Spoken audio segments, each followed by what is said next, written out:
This conference will now be recorded. So, and how many of you done hands-on with conflicts?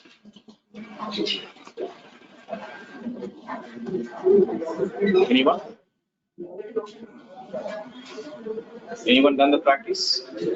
Yeah. Any issues? Sorry? Yeah, that is what is merge conflict. Yeah.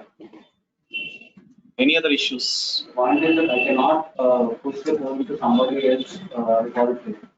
Permission is very remote. Then how did you resolve that? I do Hmm? I use different commands for having software. Different commands for? Getting permission. So if you get permission denied means, so you don't have access to push your code to the repository, right? So why that happens? Private? No. Yeah, any other reasons? See, so most of you, while you are installing your Git bash, okay, so you might have entered your repository account credentials, GitHub account credentials, right? So those GitHub account credentials are saved in your Git bash. So always see, in my case, every time when I push it, I was entering my username and the password, right? But are you doing the same thing? Yes. So why? Because those, while you are installing your Git bash, you have entered your GitHub credentials. Those credentials are saved in the Git bash. That is the reason. So you are not able to push your code to other accounts or other repositories. Okay? In that case, you, I'm sorry, you just remove your credentials from the Git bash. So there is a command. I'll get back to that command. Using that command, you can remove your credentials, which is saved in your Git bash. Then every time you will be prompted to enter the credentials. Then you can push your repository. You can push your changes to other repositories as well, other accounts. I mean. Okay. Yesterday, someone was asking me, who was that? Yeah, able to find that command? I'll get back to the command. So I just because those kind of things are introduced in the new versions of Git Bash. Okay, in the earlier versions which I was using, so there was no concept called saving the credentials in the Git Bash. Okay, every time you must enter the credentials. But in the latest versions, so they're saving the credentials. Okay, so is it a drawback or disadvantage? Drawback or advantage? Why? Yeah, you don't need to enter the credentials number of times, right? But in my case, I was entering the credentials number of times. Disadvantage. Okay, but anyway.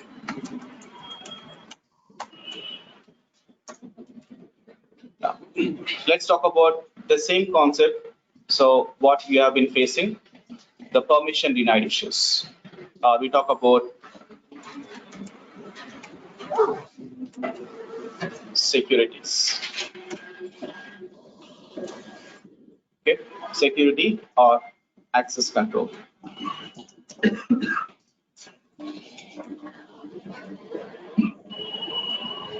I don't need fan. Thank you. So now securities. Now what is securities? What is access control?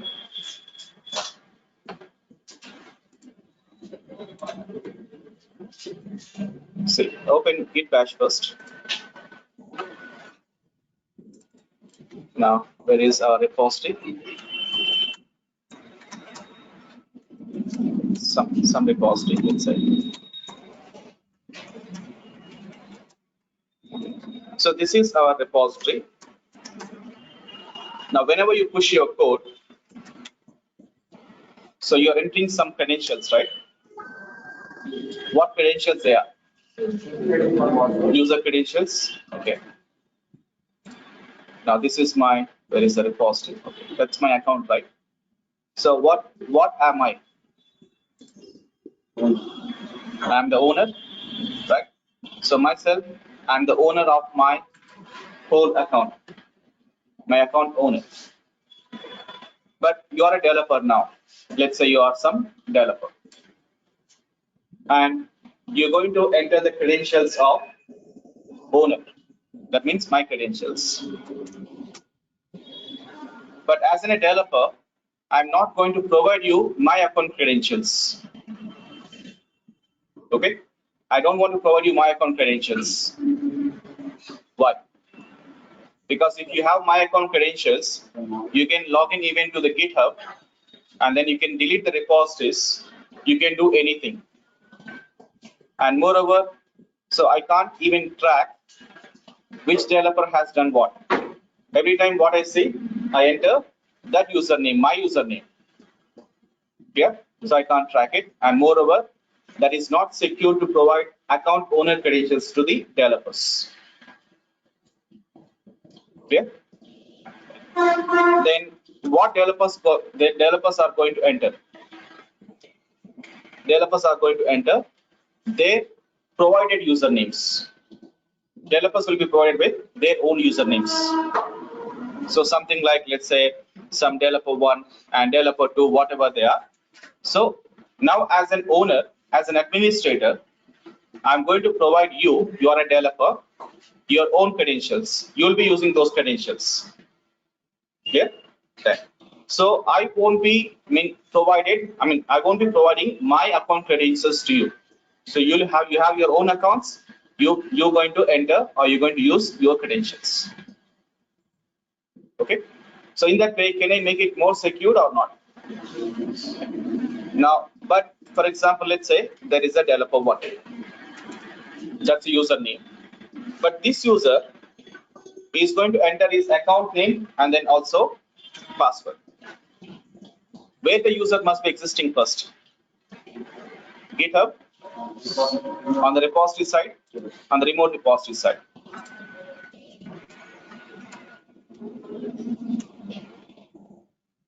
On this repository, the user must be added first, and user also needs to be given with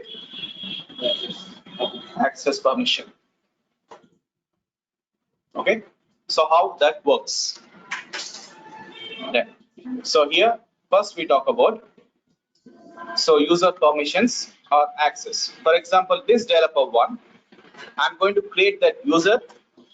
Also for the user, I'm going to provide him permissions. What permissions? Write permission. So why write permission? What do you mean by write permission? You can say commit or push. Now this developer will be able to commit and push these changes to my repository. Okay, and he's going to enter his username and then password. Let's say there is another developer 2. I'm going to even provide him write access, but his credentials are different, right? So look at the username. Username is different, right? His credentials are different. Now, but I'm going to create some other user, test user, and for this user, the permission is read only. Now tell me, if this user is trying to enter his username, so will he be able to do it? Will he be able to push the code to the repository? No. Since the user is given read access. Read access means, so this user can clone it plus pull it, but not able to push it. Right. So what am I? I'm the owner, right? So I'm the owner. So owner of what? Owner of the account owner. I can make some other users, something like user 1. I can make this user as admin, admin for your repository.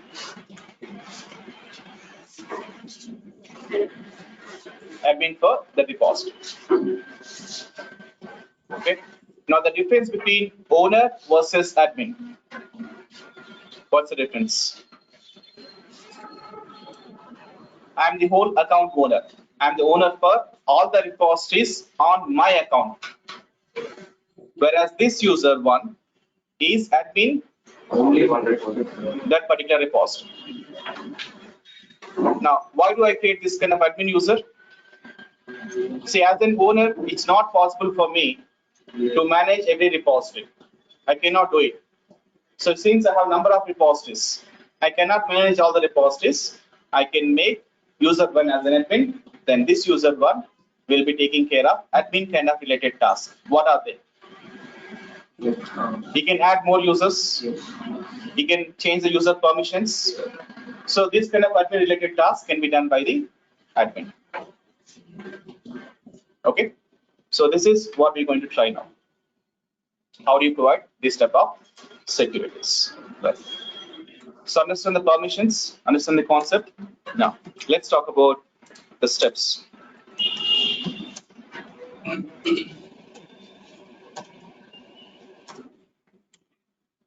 Now, the first step is create organization.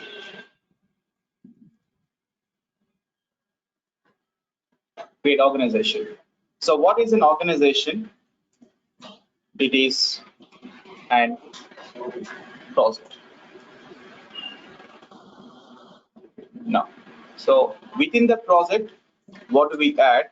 Then we add repositories to organization. That means one organization can have multiple repositories. So why we create multiple repositories for same organization? We'll talk about that business logic tomorrow. So why we need multiple repositories in same organization? In simple words, if you understand it, so in organization or in project, I mean, you come across production repositories and then non-production repositories. Okay, so that is an example, but we'll talk about the detail in tomorrow's session. And once you add repositories, and what else is required? Add users to the organization. Okay, add users to the organization. Yeah. Now, so, but who are these users? Can I add any user?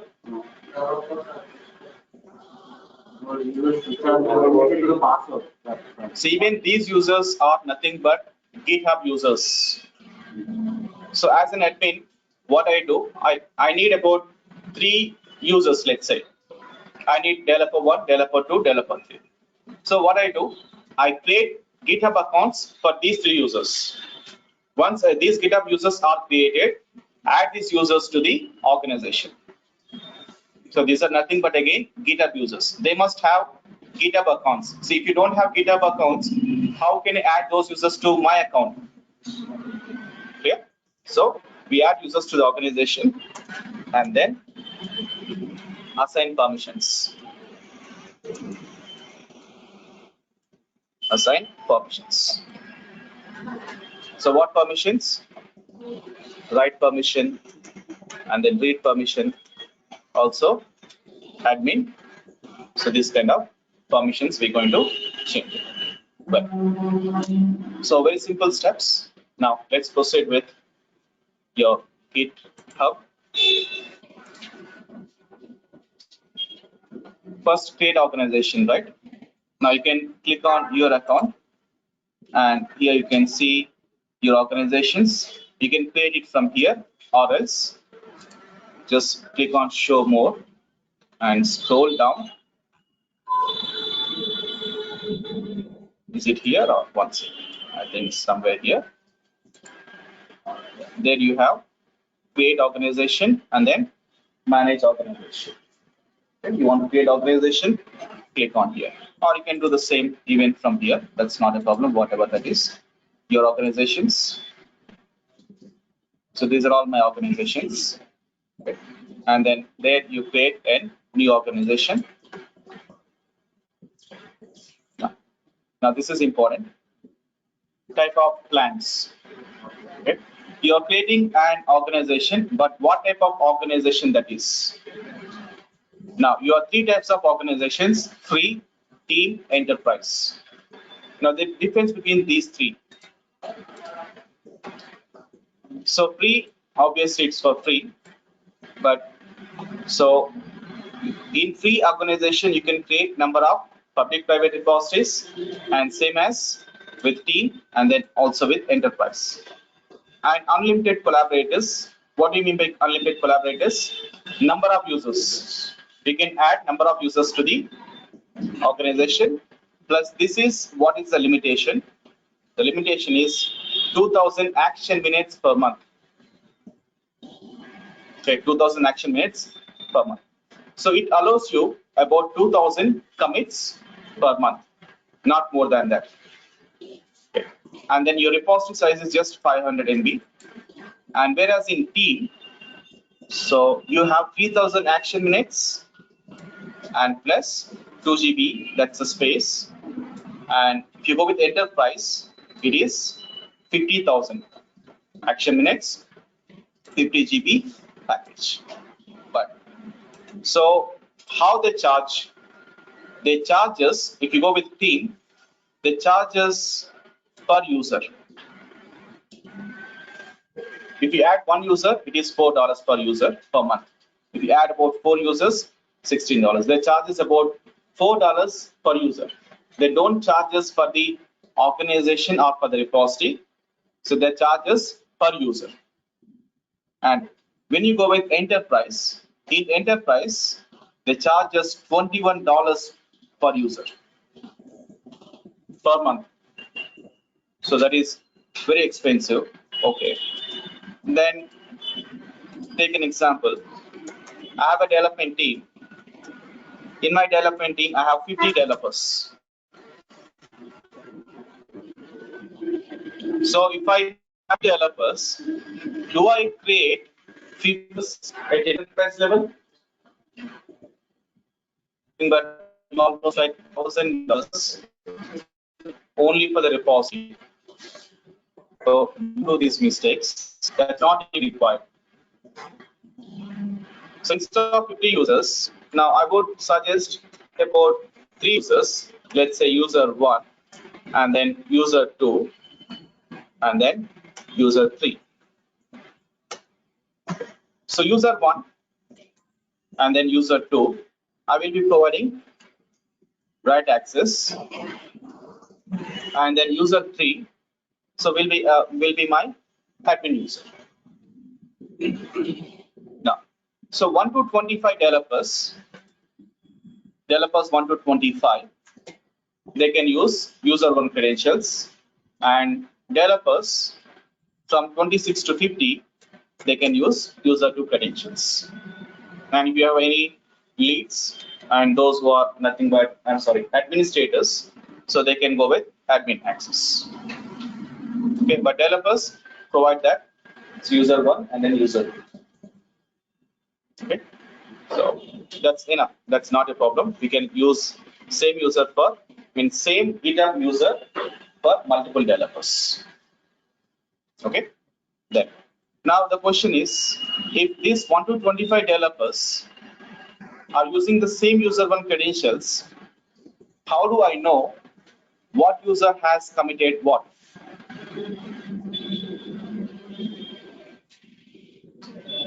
Username and email in the Git bash. Correct. See, these usernames are only for the purpose of what? For the purpose of pushing. Only for the purpose of pushing. Not for the purpose of usernames. See, when the usernames are, email IDs are created in the log, when that is created in the log, when you commit it, right? But in that commit, from where the usernames and email IDs are taken? From the config list, git bash config list. So that won't be an issue.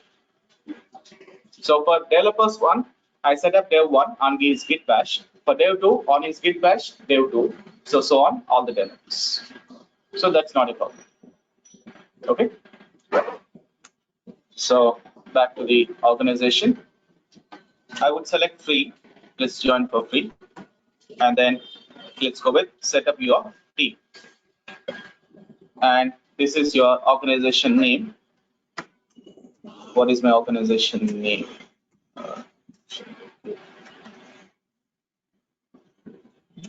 P6, 58, 59, 59. That's my organization name. And some contact email. Is it for business purpose or personal purpose? Just go with that. And then what is that? Pick the spiral galaxy. Where is the spiral galaxy? Should the project name unique for our account or entire? Sorry. Should the project name unique for our account?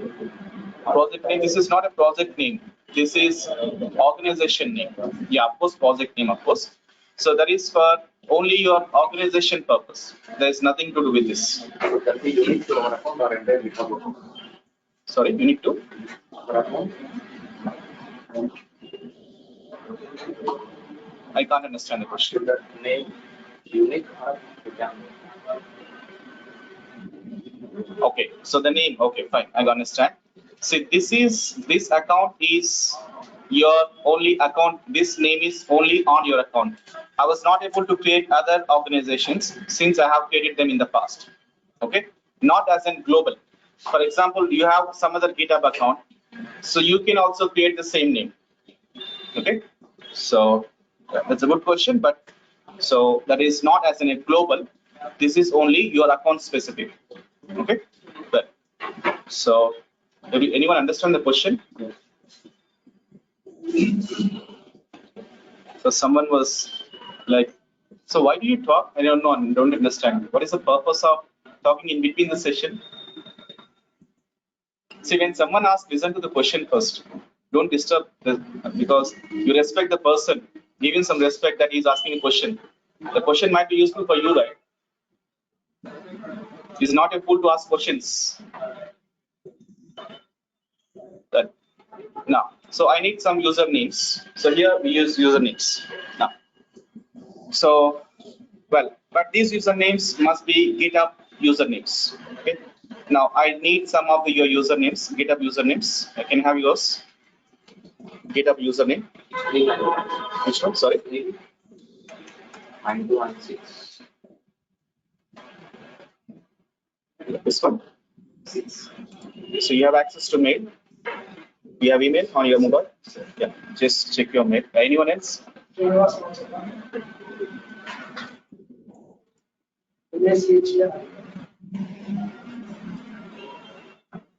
This one? Or this one? This one? No, sir. It was sponsored only. This one? Right. Yeah. So these are my users will be added to my account. Okay. Now, so complete setup and just check your emails and accept that. This is my account credentials again for confirmation.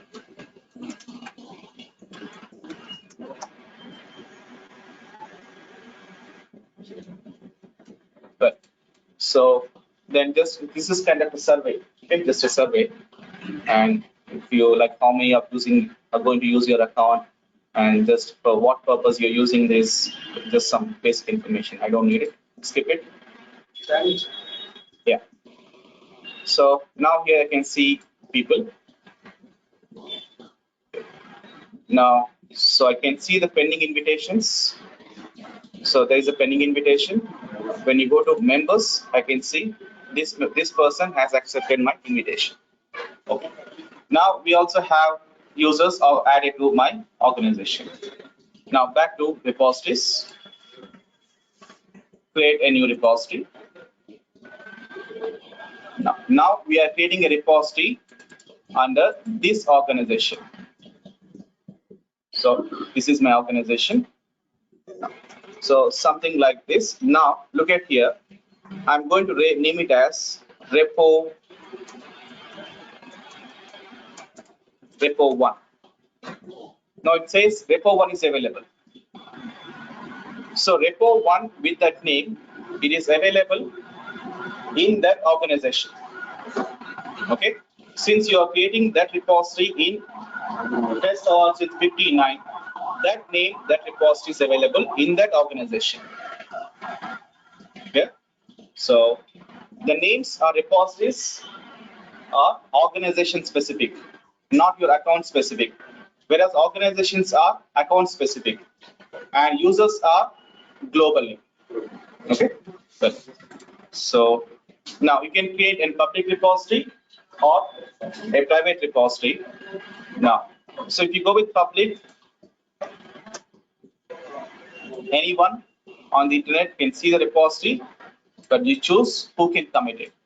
How about private? You have chance of selecting both who can see and then who can commit. So I'm going to show you this example, how to control the permissions for commit permissions. But from your side, you try this. You can also control how to control user who can say it. Okay, that you're going to try it. So every step is same. The only step is there's an option called commit option and then read option. You try that. Okay. Now, so go with create a repository. Now your repository is created. So someone was asking me what are these steps. Okay. So we'll talk about these steps in the concept of branching. Well, now repository is created. That's my repository. Yeah. So you can create multiple repositories. Well, now first, where are the users? Now he's a user. Now, so what kind of permission he has? He has read access, right? By default, users are given read access by default. Right? You want to manage this access, and then so public repository. So okay, one second. Let's go with the edit privileges, member privileges, and look at here. There is your member privileges. So what privileges? What is the basic permission is? Read permission. So read means members will be able to only clone and then pull. So let's try with that user first. I'm trying to clone my repository. So let the permission as it is back to the organization. And that's our repository. Clone the repository.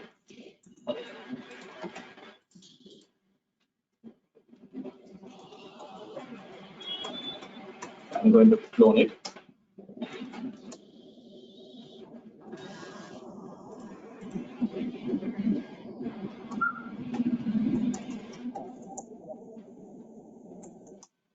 Just a second.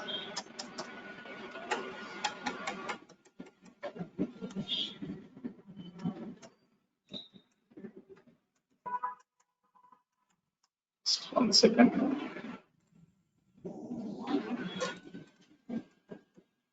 Let's clone it. And go with git clone and then repository URL. Just clone the repository.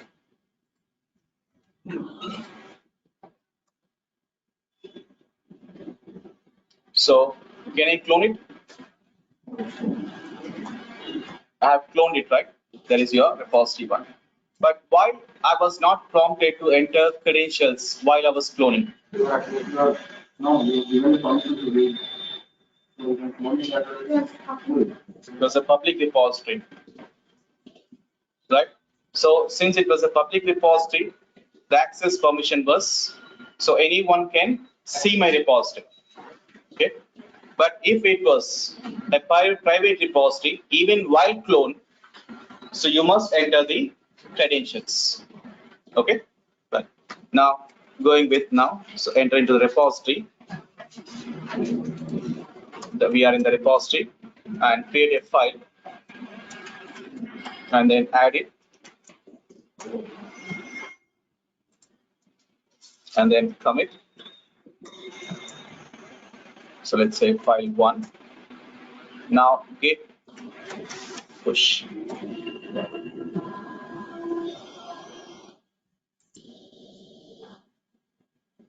Right. Username.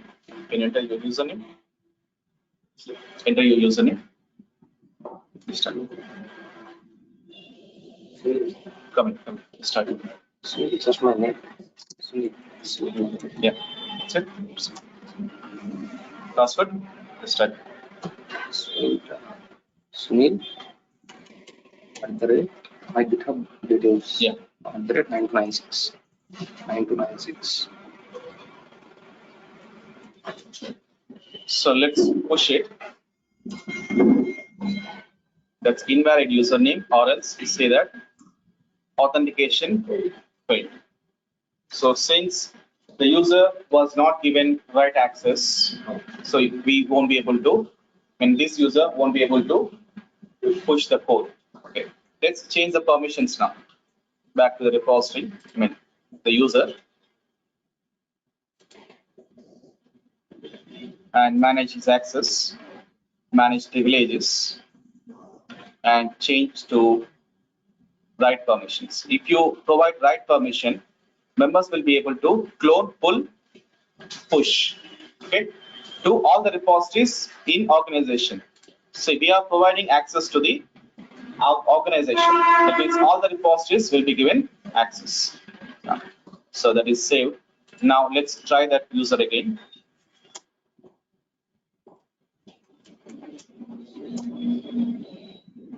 User. Okay.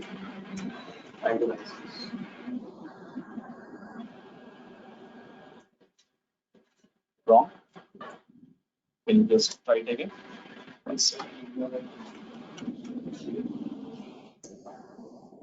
Sunil at the rate 9296. 9296. It's not taking. Is it correct username? One second. So that's a username. So username is, that's a username. That's not, the username is,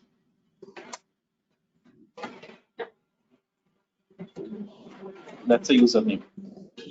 Okay. Same password. You can change the password later. Because some people are looking at your password. Okay. Yeah. Now here we are able to push it, right? Now you can see that there you have repository. Now I can see that file one. But when you look at the commits, so I see still that user as in developer one, right? So why developer one? On my Git bash, yes, on Git bash in the config list, so that was developer one.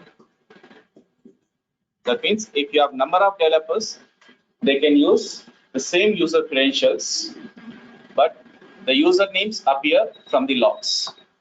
Yeah. So, right. Back to the repository, back to the organization. Then I can make that user, just say, manages access. Now he has right access, and edit privileges again. I want to make that user as administrator. So if I make that user as administrator, so you will be able to clone, pull, push, plus add new collaborators to the repositories. What do you mean by new collaborators? You can add users, plus you can control their permissions. So he'll be administrator.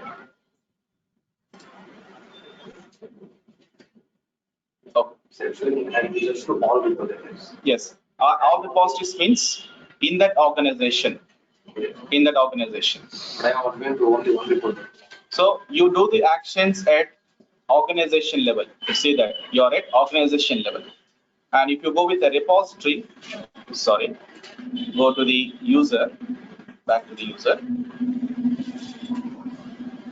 And then, so you have one second, manage access, then you can control the user at repository level. So that's repository level.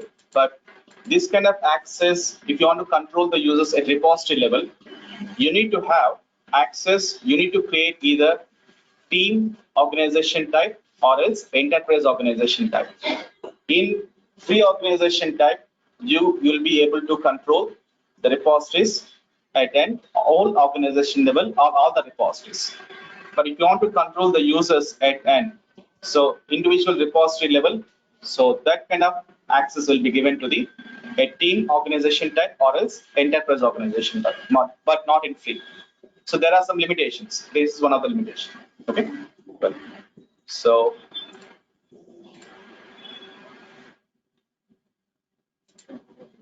now this user is admin, right? Admin. Now, but what is that role? See, by default, user has a role called member role.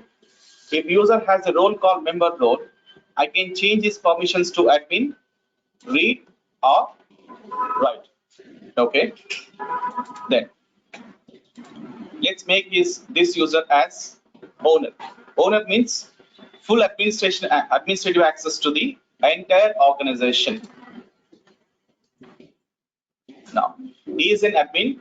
Sorry, yeah, he is admin for the whole organization. Or instead of saying admin, he is an owner. Now the difference between owner plus admin. What's the difference? So he has admin access to all the repositories belong to the same organization. So he is able to manage every repository within the organization.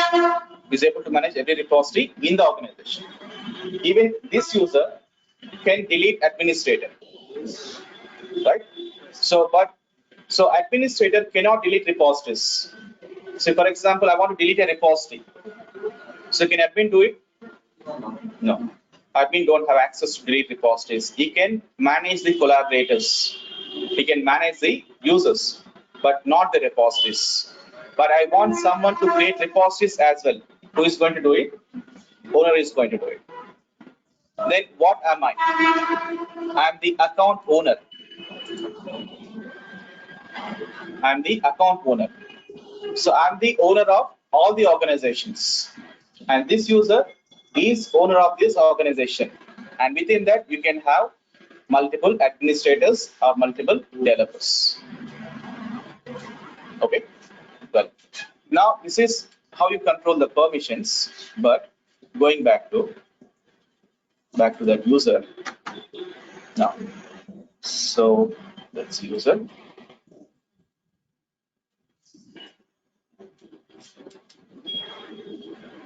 Well, so there is a, well, it's okay. Now look at this repository. This repository, who is the owner of the repository? So this repository belongs to, see, forget about the access control for the time being, forget about that. Now talk about this concept now. Now I find some repository on the GitHub. Okay, this is a repository. What is that?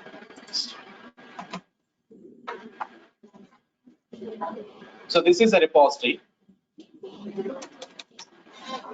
That's a repository. Okay. And who is the owner of the repository? He is the owner. Now, as in some other user, can you see the repository? Can you see the repository or not? I can see the repository. Of course, I can see the files. But if I want to modify these files, can I modify the file? Can I modify that file? You don't have access to do it. So let's say, so modify something.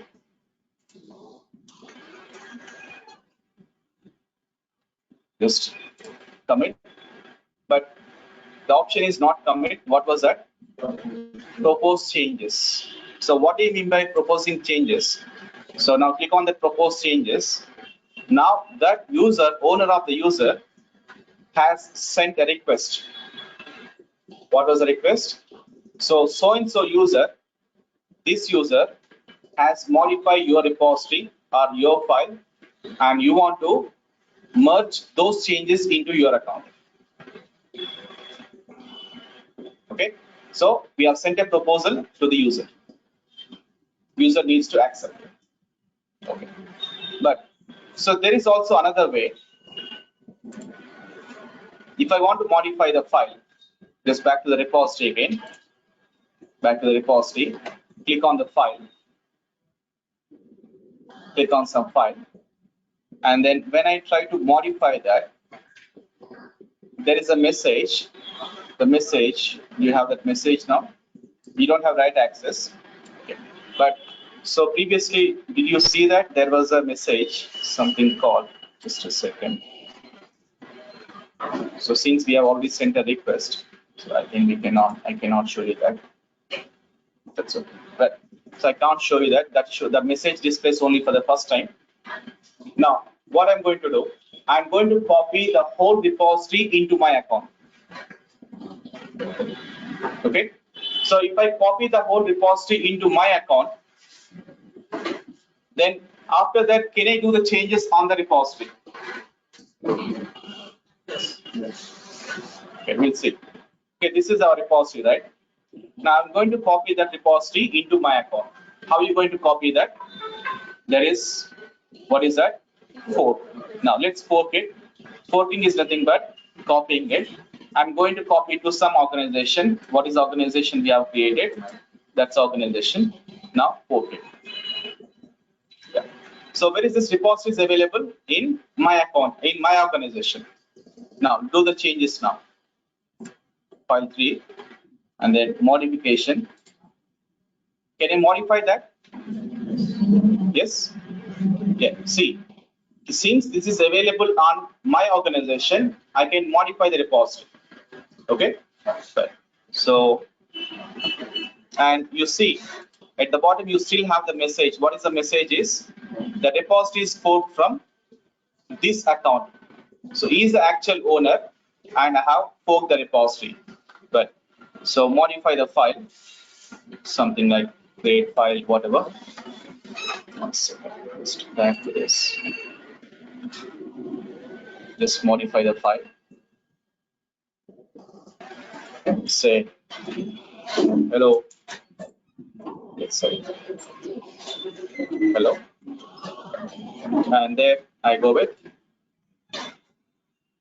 accept, change something. Accept. Right. Commit the change. Now where this will be committed? On my account or on that actual owner?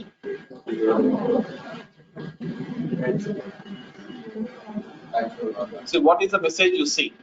Commit or propose? Previously what was the message? Propose. So but now committing to where? On my account. Committed. So now I have committed. So what? 1 second. The mouse is creating problems for us. 1 second.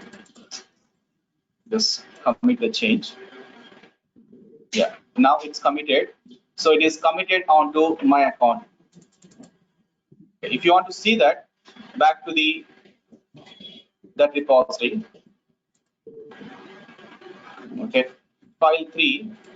This. So go with file 3 and this is again on my account. So back to his file 3. So do I see the change?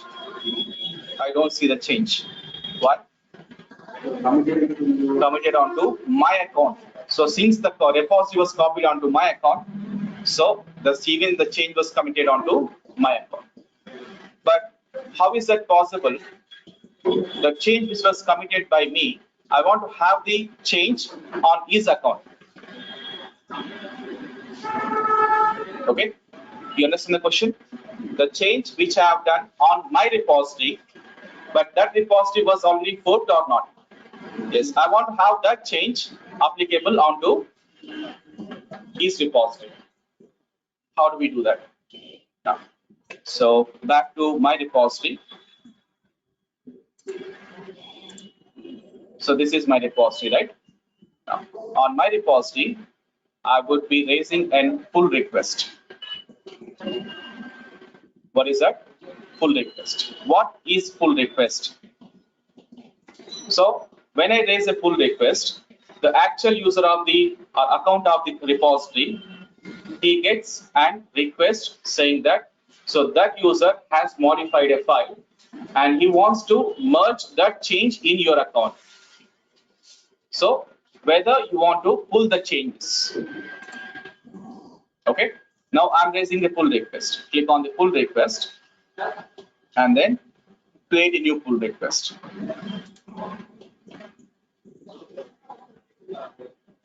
So here I can see that I'm raising an pull request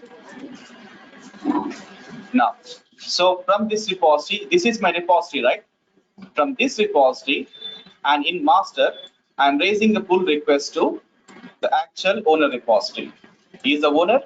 Yes, I'm sending a pull request. Okay, but so let's create a pull request, and these are the changes. Yes, and these are the 2 commits. I think I have committed twice. That's okay. 2 commits. Create a pull request. Let's say changes. So from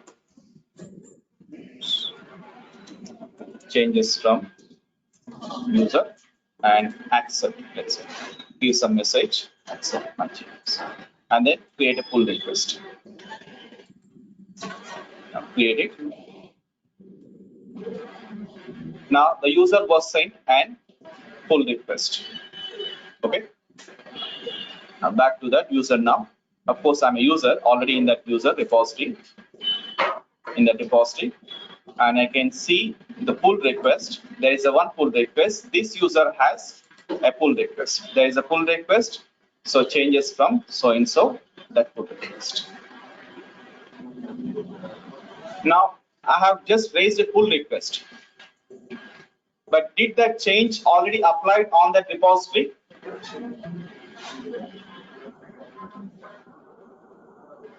Is the change is already applied on the repository? Yes. Sorry. What was that file? File 3, right? We need to. Yeah. What was that? See, the user has to accept your request first. If the user does not accept the request, how the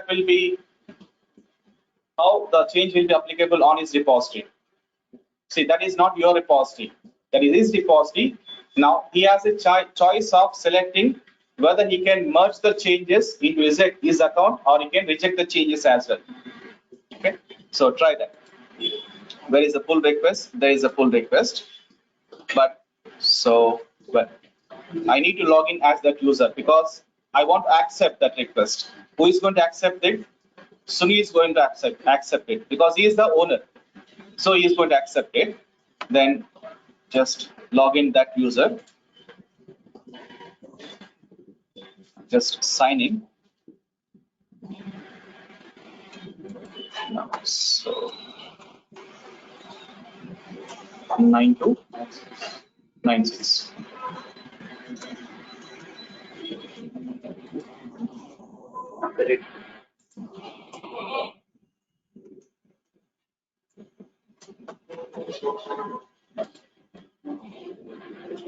Yeah, so email verification.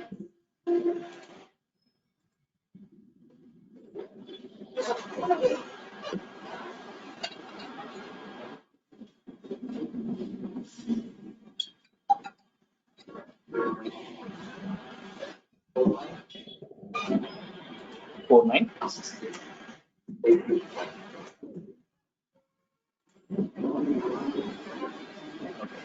So on his account, now you can see.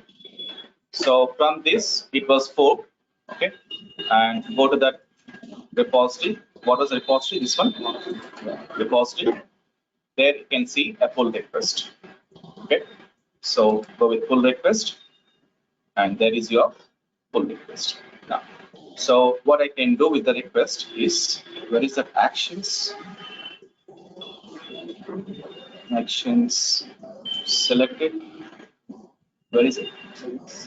Actions. There must be somewhere actions over here. After field the actions. Okay. But this is not the action. 1 second. Let me see. No, this is not the one. 1 second.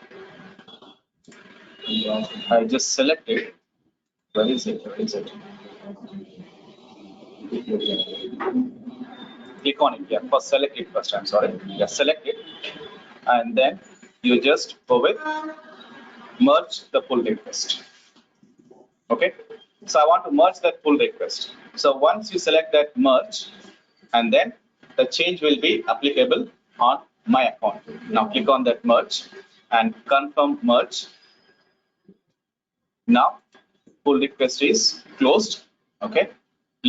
Now you see that now I can see the changes now, and also look at the commits back to the repository. Now we have 12 commits. Now see that. So this user has committed the latest. There are the commits. And what files were committed? So what was that file? That was file 1, was it? Or file 3 something. Once. Just go with that. Second one. First one. Once. That was a file. File 3. Okay. So file 3 was modified. That was a change. Okay. Well. And also look at the collaborators now. Back to the repository. I can show you something like, where do you see that? Contributors. Now we have 2 contributors. So there is also a second contributor, and who has modified my code. So what is the fork concept? What is the pull request concept? So fork is for if you want to clone, if you want to copy the repository from one repository into another repository.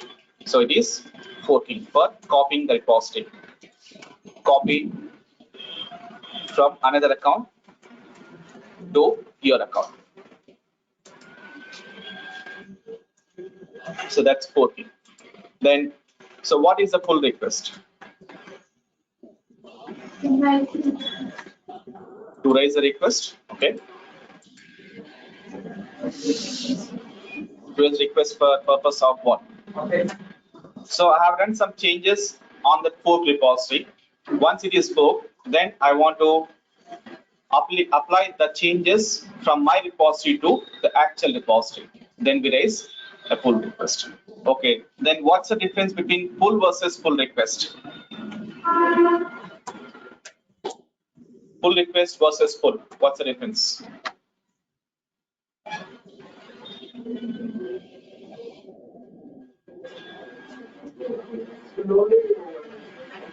When you, yeah. Yeah, remote to local.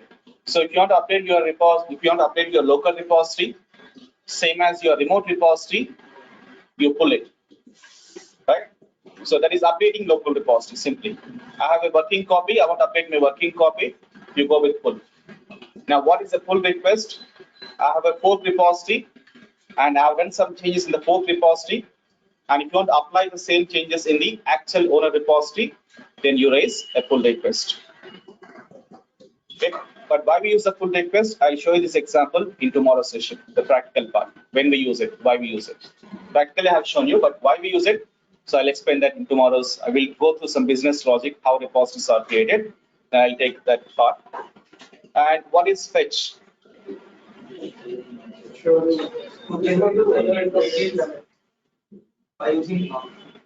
So fetch is for just to review the changes, what you're going to pull it, right? Now, in the pull request, I've shown you example for pull request, right? So what did I do? I merged the changes, right? What did I do? I clicked on the merge. Remember that? Okay. Now, while I merge, can we expect a conflict? Yes. Yes? Why?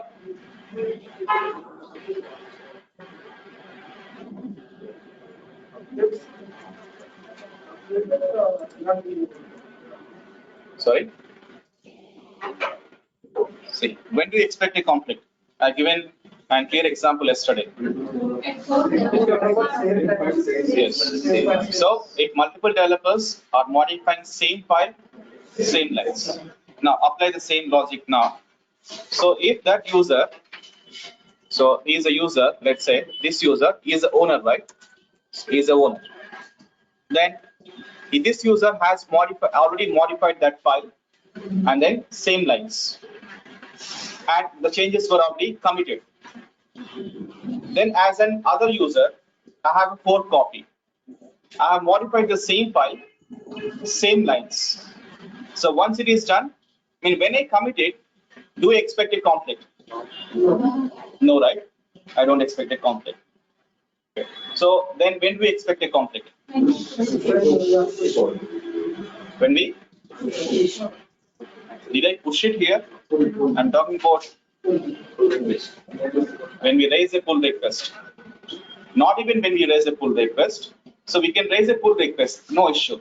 But the issue happens when it is merged. So that is also another scenario where you can expect a conflict. Okay. Yesterday we have seen same repository and then multiple developers, same file, same lines. But now it is also same repository, but it is a fork copy. It's a copy, it's a replica. Then in that case also you can expect a conflict. So you're going to try that from your side. So you know how to fork it, how to raise a pull request, how to merge it. And you also know how to resolve the merge conflicts. Now you try that on this scenario. Is the scenario clear? Yes or no? So if the scenario is clear, then only you can do some hands-on. Otherwise, you cannot practice it. Anyone who is not clear about scenario? Simply for fork copy, raise a conflict. Simple. That's it. So I have a fork repository. So don't know what is happening. That's okay. So I can't type it. It's all like my keyboard is creating some issues. So for this repository, you fork it first, and after you fork it, you raise a pull request and then merge conflict. Now, apart from merge, so in that merge request, accept merge request, you have some other choices. You can even accept it or else you can reject that change. Try that. Okay, so try that. That's your scenario. So this scenario is based upon yesterday's and today's session. Okay, well, so do some hands-on with these scenarios, but and also before that you do practice with some what we call the permissions. Okay, first do some hands-on with the permissions. Okay, so we've gone through some permissions, right? Securities. So go with it. And this is, so one question. As a DevOps engineer or as an administrator, what are your responsibilities towards the repositories? So repository administration. So what is repository administration? Yeah. So creating organizations and adding users, managing the permissions, plus branch management. We'll talk about branch management in tomorrow's session. Okay. So this is what we do, but the conflicts can be resolved by the developers, so they can do it actually. But if they are not sure, so we just give them some assistance. But there will be questions on this for sure. Now we have seen two scenarios where we expect a conflict. One is yesterday's scenario, other one is today's fork scenario. Okay, and you can also expect conflicts even in branches. Okay, so and tomorrow for the next 2 days and tomorrow day after tomorrow it is branches and merge the branches. So resolve the conflicts for the branches. Okay, but before that, we'll talk about the business logic, how it works. Okay, thank you. Any questions?